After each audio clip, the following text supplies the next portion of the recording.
महदुलाल हुसैन और लाहौर दोनों आपस में जुड़े हुए हैं। इनका मेला चरागाह अपने अंदर अजब कशिश रखता है। ये सरमई हवाएं और बहार के मौसम के आते ही और बहार जैसे ही जाने वाली होती है तो मेला चरागाह सजता है। बागबानपुरा लाहौर के इलाके में शालामार बाग के बिल्कुल करीब बड़ा ही शानदार ये मेला होता था, जिसमें हिंदू, सिख और मुसलमान सब शरीक होते थे।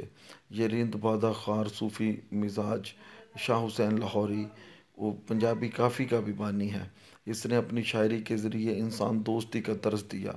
ये नाचते मलंग, ये कतलम्मे खाते, अंदरसे खाते, पठूरे खाते और इस दरबार पर चरागाह करते हुए मलंग अपने अंदर एक तहज़ीब और सकाफ़त लिए हुए हैं।